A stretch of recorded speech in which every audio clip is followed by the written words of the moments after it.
welcome to the Ways of Israel. And I just wanted to share with you a couple of things that I've been reading this morning, looking at Mishle chapter 20, verse 20, but also verse 19. And fascinating, we get so much strength from the words of Shlomo HaMelech, who basically said some incredible, powerful things which are true even till this day. It's part of Tanakh, and is part of also the wisdom of the Jewish people. You shall not mingle with one who divulges secrets. Fascinating, one who divulges secrets is one who gossips, or with one who entices with his lips, uses his mouth to entice.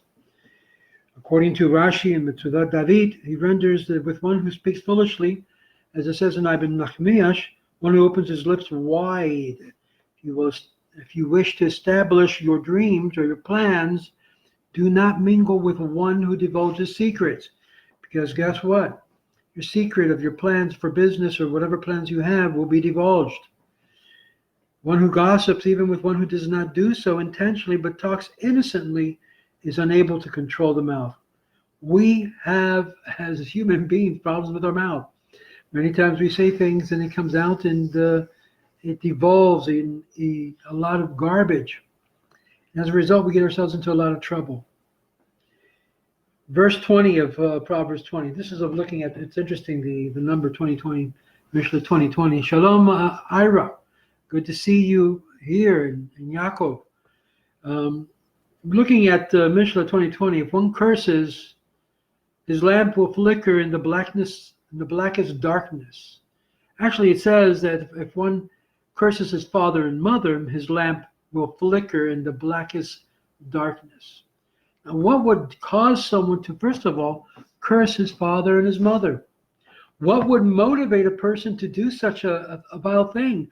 After all, one's father and one's mother brought them to life, sustained them, and to a certain extent becomes the very representation of God to the children. So it says if one curses, his lamp will be, you might say, plucked out, as it were. This is direct reference to Exodus 21, verse 17, where it tells us that we should honor our father and mother, and this has a blessing of continual or additional life. He suggests that the darkness represents trouble, anguish, problems. So we see a connection between how we treat our parents in honor, respect, even though they may be the most difficult and sometimes very difficult to deal with. But yes, if we honor our father and our mother, there's a promise that Hashem that gives us to give us extended life. Rabbeinu Yonah explains that if one curses his father and his mother, the merit of the commandments he fulfilled, such as honoring his father and mother, will no longer protect him in time of trouble. His merit will be like a flickering lamp, which will afford him no light, no hope. This is why it's so important. And I see so many people, I look at the life of my mom, who is Kanain Hara, in her 80 something, 80s. And people who have had long life, you see the connection. Even people who are not, you might say, believers in God, the fact that they respect and honor their parents in such a way that they have prolonged their lives on the face of the earth is something miraculous. The promise that God makes to all humanity. And we see this repeated by Shlomo HaMelech. Yet Shlomo HaMelech, we find out, he didn't live a long life. His mother spoke to him many times about getting involved with too many women, that the strength of the king was not in having too many women. And yet we see Shlomo HaMelech, his life, some say was about 30, some others say 40, but he didn't live a long life. Life of a king. And yet the wisdom that he brings about is something that we all can learn about. Learn not to curse one's mother and father. It doesn't have to be done actually audibly. To say, oh, I curse so-and-so. It can be done by the actions, by the lack of being away and apart.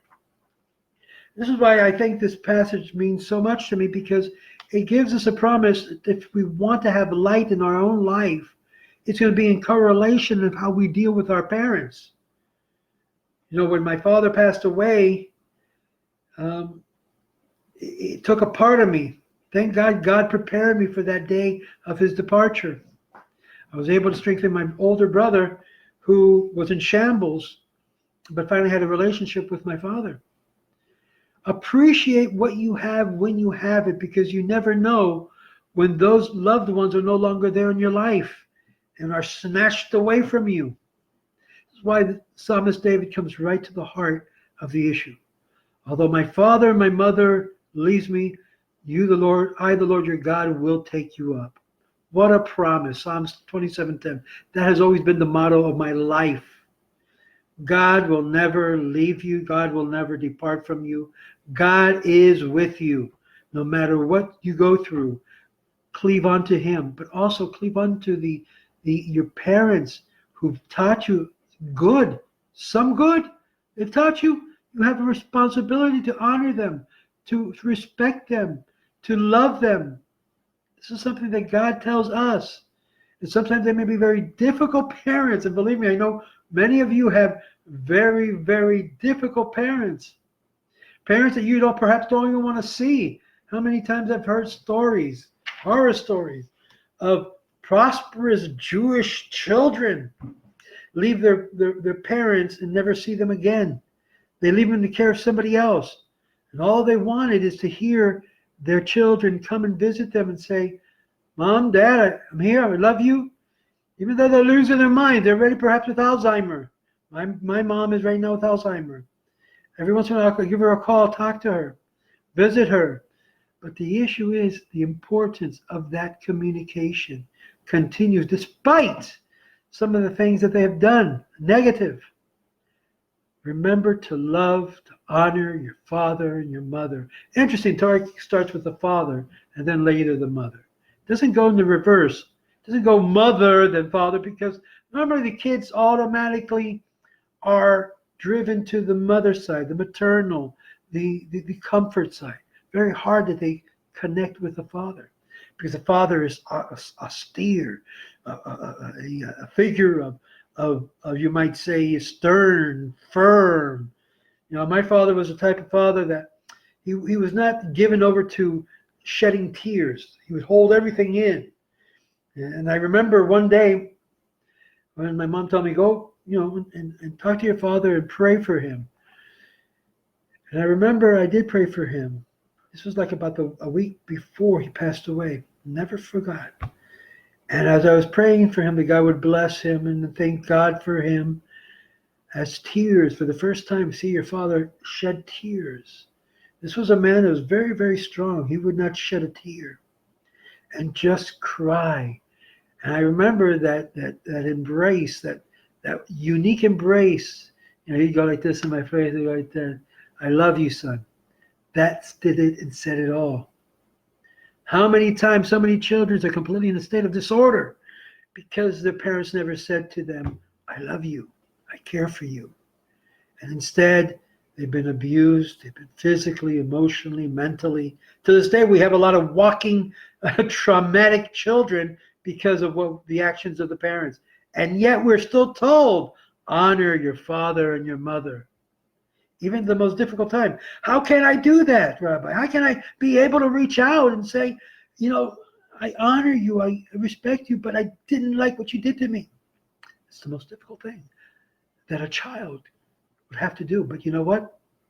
You go against the grind, and you're going to see the blessing come into your life. You're going to see light come into your life as a result of doing what God said, even what Shlomo HaMelech said. This is why honor your father and your mother has a blessing of longevity of life and of keeping that wick of life and light alive. Don't let that candle flicker off. Once it flickers off, it's very difficult to get it back on. This is Rabbi Moshe Otero wishing you in this week a lot of blessings, a lot of strength, and only good. Honor your father and your mother. You could do it in such an easy way. Give them a call. Hear their voice. That's all it takes. Shalom, shalom.